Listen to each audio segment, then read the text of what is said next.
So the Russians are claiming a big victory in Mariupol, but is it really a victory for them? Let's talk about it in today's video.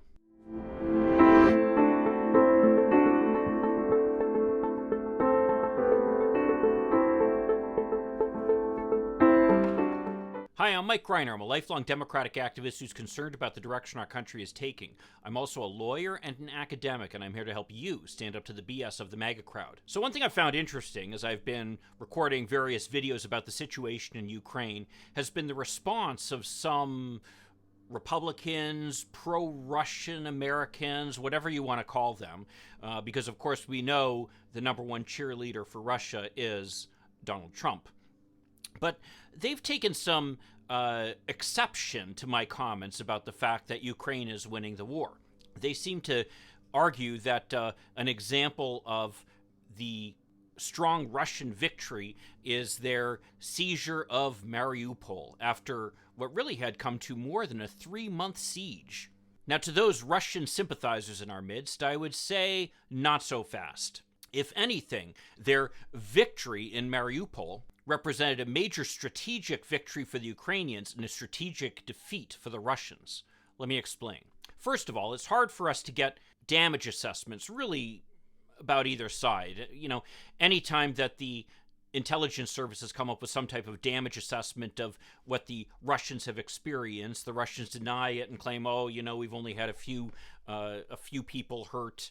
And of course, we had the situation with the battleship Moskva sinking, which was supposedly caused by a fire, right?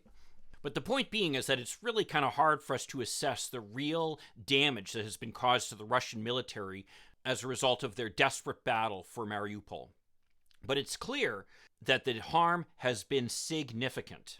We have to remember, back on April 21st, Putin had said that he was not going to invade the steel plant due to the high cost that the Russians would have to pay to actually take control of it.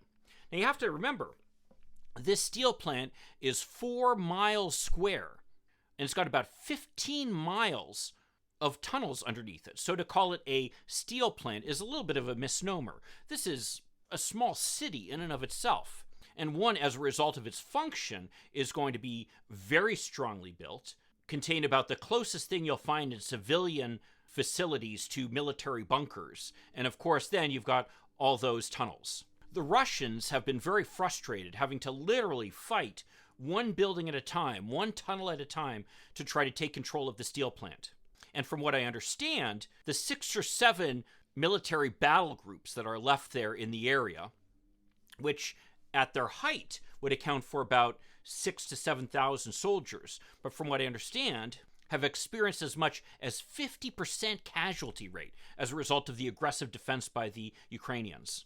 So in theory, these battle groups will now be able to be redeployed to the greater fight, but in reality, I don't think there's much left of these battle groups, and at a minimum, they're going to require some time to be able to get back up to full strength. So this victory is being called by a lot of people a Pyrrhic victory.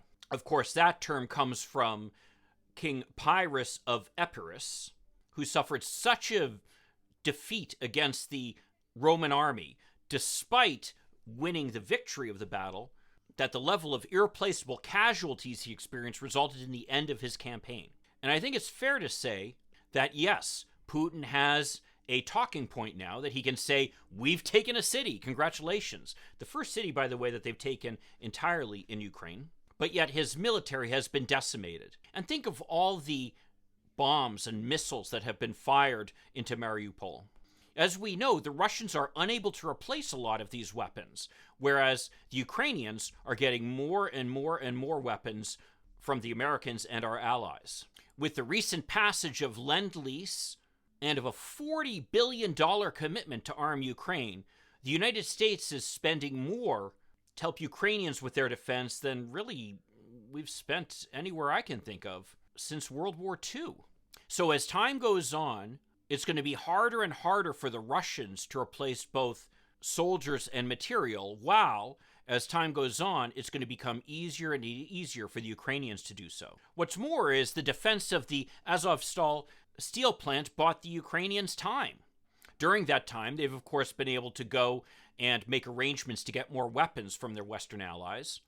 But it's also allowed the Ukrainians essentially to fortify the areas north of Mariupol that the Russians want to push into next. As a result, where, yes, these soldiers are going to be able to essentially redirect their efforts north into the main battle area, now they're going to be running into well-prepared defenses by the Ukrainians, rather than the open wheat fields that they would have faced beforehand. So the huge cost to the Russians of this victory, and the fact that they've lost time, are going to be things that are really going to hurt the Russians in the long run.